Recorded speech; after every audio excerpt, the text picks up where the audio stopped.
The letter that came too late. The wind outside was cold, and the streets of the small European town were quiet. Inside a tiny apartment, Maria sat beside the window with a cup of tea in her hands. The tea had already gone cold, but Maria didn't notice.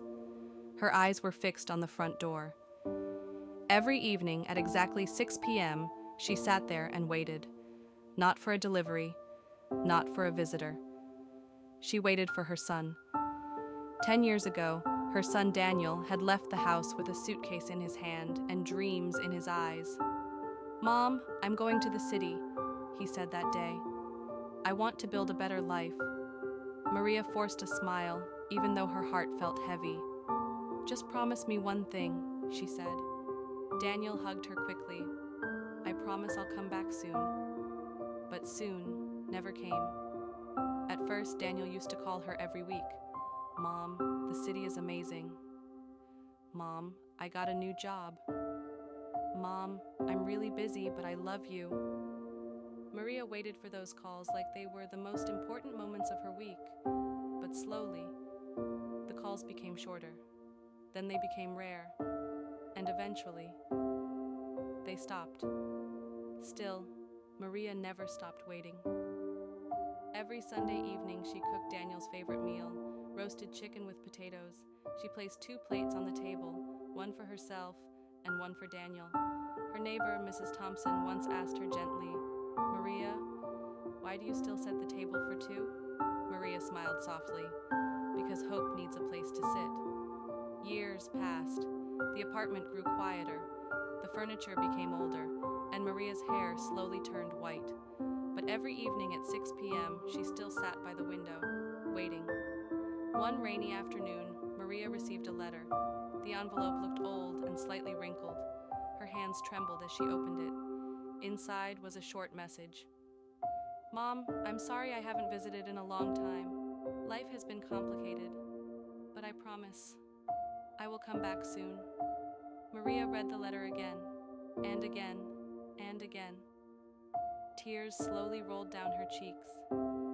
"He didn't forget me," she whispered. That night she couldn't sleep. For the first time in years, hope felt alive again. The next morning, Maria went to the market. She bought fresh vegetables, bread, and Daniel's favorite dessert. She cleaned the apartment from top to bottom. She even took out Daniel's old childhood photo and placed it on the table. Days passed, then weeks, then months. Daniel never came. The letter was the only thing that kept Maria believing. One winter evening, as snow began to fall outside, Maria placed 2 plates on the table again, but this time her hands were shaking more than usual. She slowly sat down and looked at the empty chair across from her. "Maybe tomorrow," she whispered, but tomorrow never came. One cold morning, Mrs. Thompson noticed that Maria's curtains were still closed. That was unusual. Maria always opened them at sunrise. Concerned, she knocked on the door. No answer. She knocked again. Still nothing. Finally, she called the building manager and they opened the door. Maria was sitting peacefully in her chair by the window. Her eyes were closed, and in her hands, she was holding Daniel's letter. The room was silent. Weeks later, Daniel finally returned to the town. He had become successful. A big job, a big apartment, a busy life. But something inside him always felt empty. One day he found an old photograph of himself with his mother.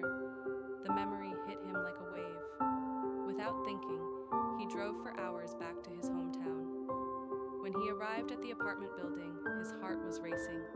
He climbed the stairs quickly and knocked on the door. No answer.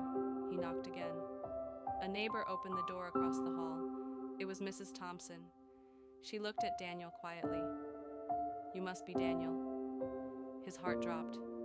"Yes. Where is my mother?" Mrs. Thompson looked down for a moment. Then she said softly, "You're too late." Daniel felt the world stop. "What do you mean?" Mrs. Thompson handed him a small box. "She left this for you." With shaking hands, Daniel opened it. Inside was a folded letter. He slowly began to read.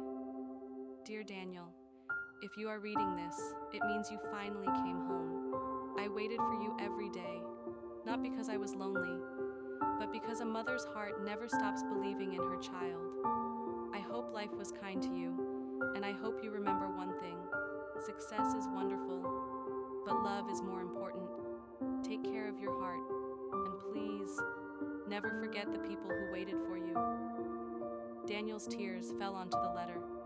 For the first time in years, he cried, because he finally understood something that success had never taught him. Some doors, once closed, never open again, and some people, once lost, never come back.